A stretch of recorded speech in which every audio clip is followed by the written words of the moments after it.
Hey honey, wash day Midgard. My name is Michelle from The Once Another Letter. Hello and welcome back to my channel, and today we're going to be talking about my trimester TBR for April, May, and June.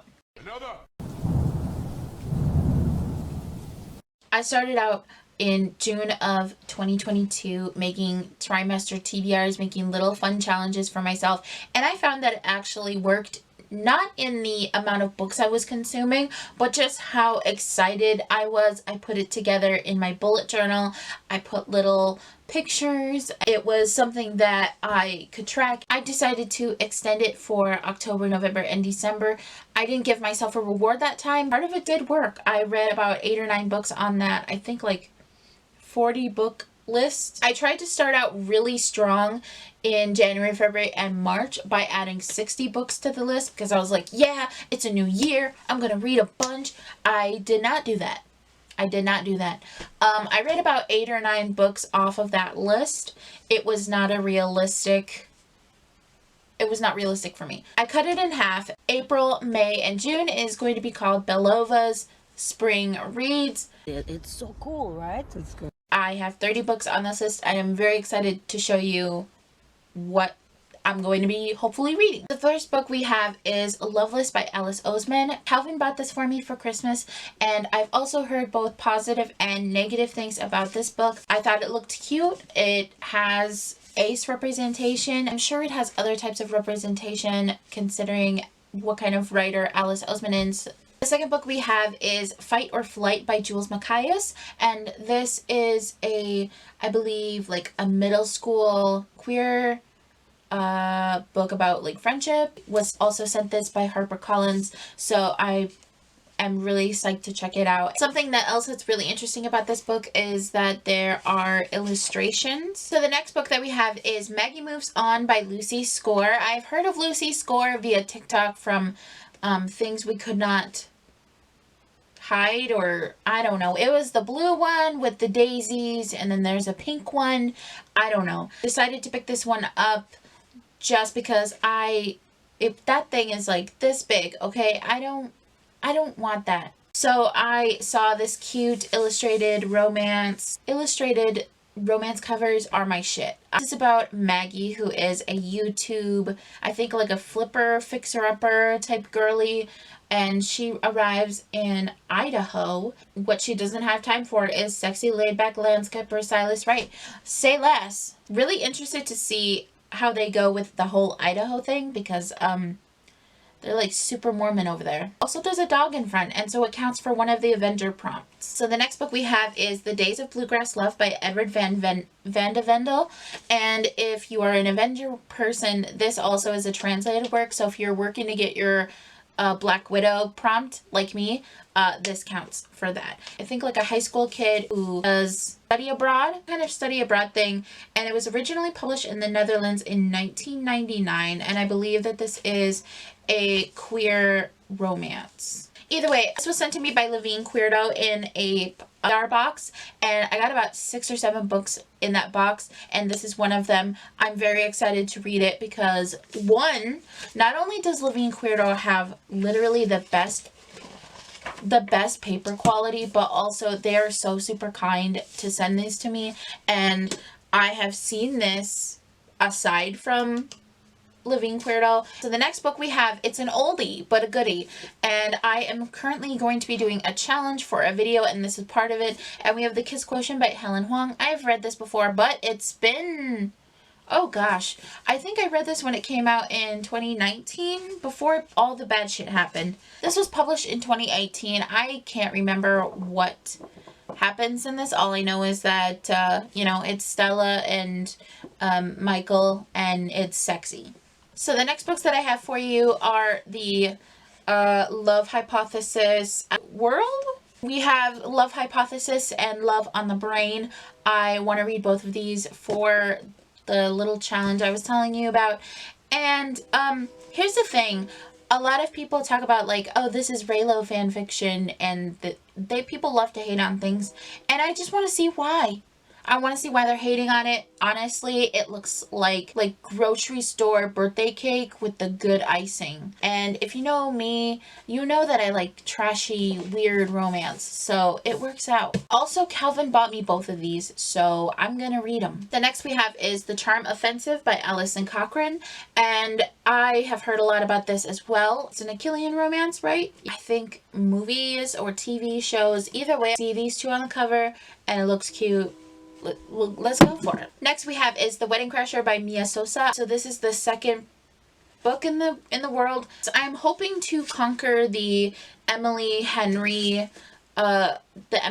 girly fixation, and so I have beach read as well as book lovers, and if I'm correct, these ones are kind of connected.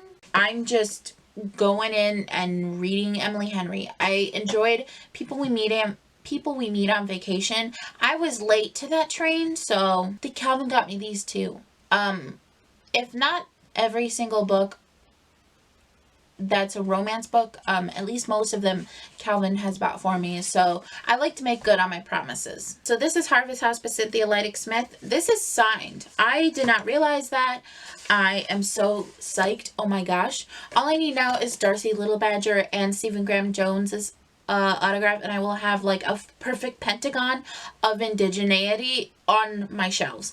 Anyway, so Harvest House follows Huey, and if you had read Rain is Not My Indian Name and Hearts Unbroken by Cynthia Leidig Smith, you'll know that these are kind of interconnected, they're related characters, and they are present within the book as well. So if that's something that you want to be like, oh, I should read those before I read this, you don't have to. It just helps, I guess. Huey's in the spring play since what happened last time with being the Tin Man and all the ramifications that came with that. He wants to take place, but they end up canceling it because they have other blah blah blah, it falls through the cracks. So he decides to go to another production house, and they're putting on this play about this like Indian maiden tale that's pretty local, and he does not like that, and so he decides to do something about it. Meanwhile, some weird things are happening within the community, and he's just trying to get down to the bottom of it, and I'm really excited to see this because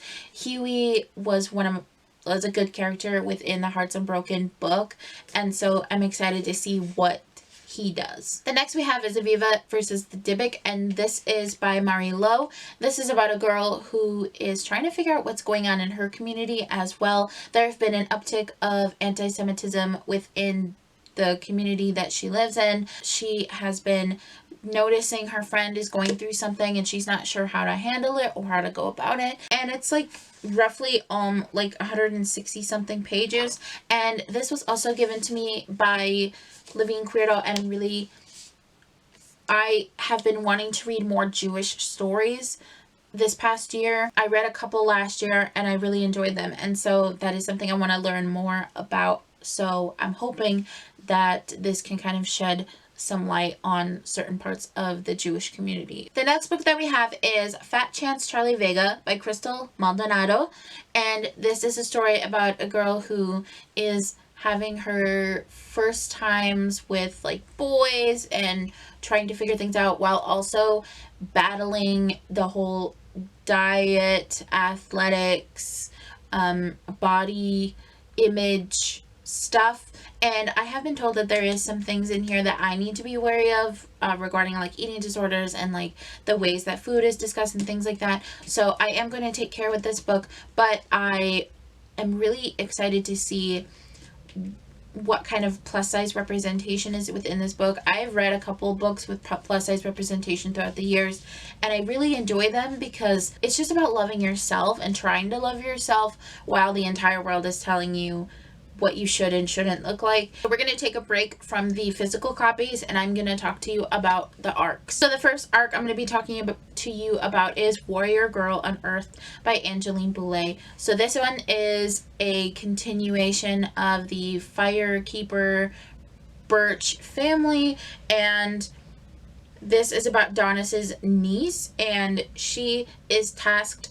to work at a museum. First she's like, nah, I'm gonna go work somewhere else because this is not that great. And then the person that she's supposed to be working with shows her all of these artifacts and these things. He tells her about the act of museums and places like that returning artifacts to the people of which that they come, and the ramifications of that and things about that.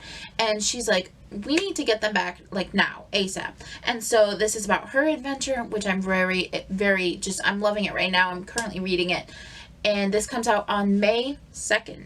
Next is You Don't Have a Shot by Raquel Marie. This one's a queer romance with soccer and girls, and I'm excited for it. So the next book that we have is Chasing Pacquiao by Rod Pulido, and this comes out May 2nd from Penguin. And if you want to know more information, I will link you to my friend James's post. He did a post about this as well. And this is I believe this is about a Filipino American teenager. So this book is about Bobby, a Filipino American teenager who is dealing with his queer identity as well as trying to just like make it in school. And so he really admires this boxer, Manny Pacquiao. The devastation of what it is when your favorite person that is like an influencer or sportsman or whatever says something that completely denounces who you are as a person, and it's like, what do I do now? So this next book is Her Good Side by Rebecca Weatherspoon, and this is about 16-year-old Bethany Green. She's a late bloomer. There's also fake dating. I saw the cover. It looks cute. People were talking about it, and it's on my TBR. Okay, so the next I have is Going Bi-Coastal by Dahlia Adler. I think this has to do with like what ifs, alternate timelines within what kind of decisions that you make. And last but not least, we have Viva Lola Espinosa by Ella Saron. It came out on April 11th. This has to deal with Lola. She goes to Mexico. She learns more about her family and her heritage, as well as like trying to combat. She has this like nervousness around boys, so much to the point that she threw up one time, and so she's just kind of trying to deal with her own stuff. And so I think this is perfect for people that really enjoyed the start of the traveling pants, or those girlies, oh, find myself in Europe, only, you know, you're finding yourself in Mexico. So the next book we have is You Had Me at Hola by Alexis Daria, and I believe this is about telenovela people. I don't know. It looked cute. There's two people on the front cover. It's a romance. Next book that we have is Delilah Green Doesn't Care by Ashley Herring Blake. Ashley Herring Blake, and quite literally every single friend that I have that has read this book is like, Michelle, you need to read it. Michelle, you need to read it. Thor, you have to read it. At some point it's going to happen. I'm hoping to buy Ashton Parker and just kind of like make it a thing. This is one of my series to read this year, so by and by, it's gonna get done. I also wanted to add that this was given to me from my friend April, and so thank you, April, again. Next book we have is Paris Delacourt is About to Crumble by Alexis Hall, and I saw this in Target. It looked cute. I asked Calvin if I could have it, and he said yes. The book we have is When in Rome by Sarah Adams. This is, Sarah Adams wrote the cheat sheet. This has food, and there's two people. So, I think she's a celebrity or something like that. I don't really want to know too much. This was also given to me by Calvin because he buys like most of my books. It's funny because I was spoiled when I was a child. Even though we were poor, like I was still spoiled. Like I did not want for anything. I remember when I got married, I told my husband, like, just so you know, I'm very spoiled. Pretty princess type of vibes. What ended up actually happening was that I ended up having to pay for everything with my last boyfriend. They were best friends. All Calvin said when he first met me, all he said was, you're prettier in person. Like the way that he said it, I was like, unlimited Riz, okay? I was absolutely just starstruck. And then also he paid for everything. Like he paid for every single date. And so, the spoiling just keeps happening. Even when we only have like $3 for Valentine's Day this year, we didn't have much, and he bought me those little conversation hearts and this like $3 little thing of chocolate covered pretzels. So The next that we're looking at is Sugaring Off by Gillian French. I was sent to this by Algonquin, and I've been obsessing about this book until I actually read it. So this is about a girl who lives out in the middle of nowhere in, I think, Maine, or like somewhere. I know that there's a murder. It's supposed to be a thriller. The girl herself is deaf, and I think that's why there's leaves going up her. I don't know. It also has to deal with like maple trees and things like that. They just said that there was indigenous representation. They said that there was deaf representation. Heard that combination, and I was like, please send it to me, give it to me. I want it. I will review it. The next book we have is The Dead Romantics by Ashley Poston.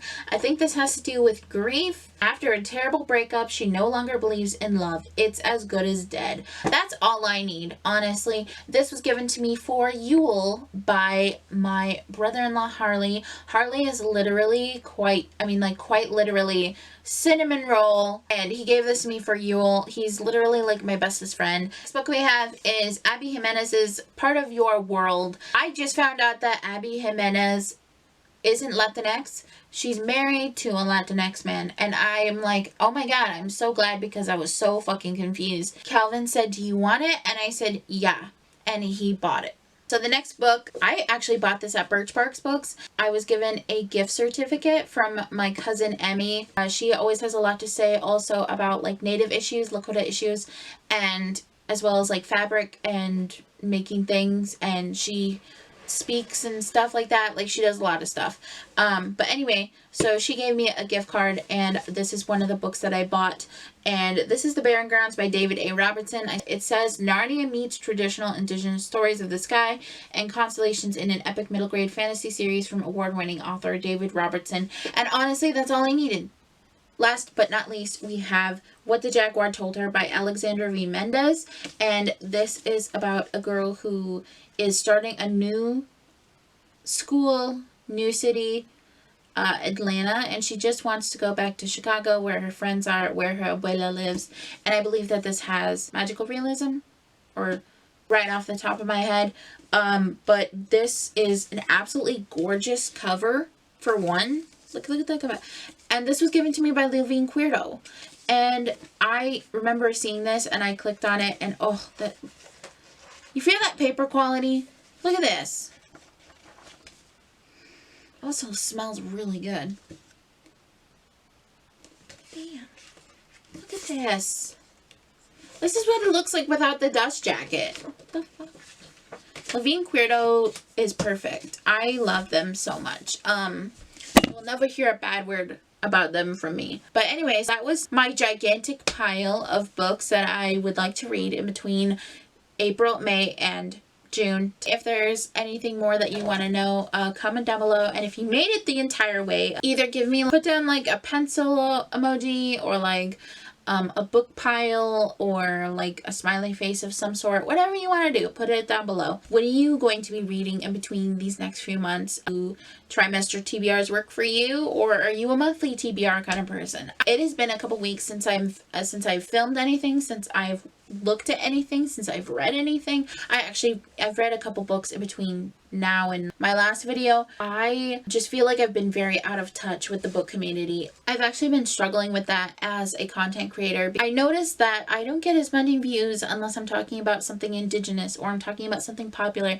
And I don't know, some of that kind of hurts my heart, because after a while, it kind of makes you feel like you're not enough, but I am enough. I add to a conversation that is happening without me in mind. And so if I can add to that conversation and maybe show you a couple books that you should read, then I'm happy to do that. Personally, it has been an absolute madhouse. My husband had a wisdom tooth extraction, and then he pulled a muscle at work, and then he got sick, and then my son got sick, and then I am mostly unscathed.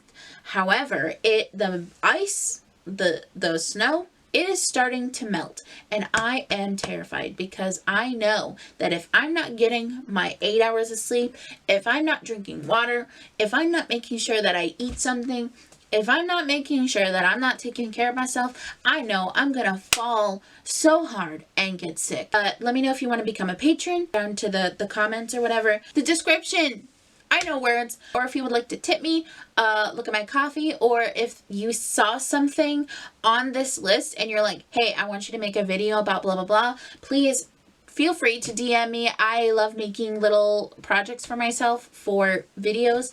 I have found that when I do that, it just makes it really, really fun. It is starting to get warm out, so make sure that you're getting your bug spray or whatever it is that you have to prepare yourself with. Make sure you're drinking your water and like eating a little something something. Be good, okay?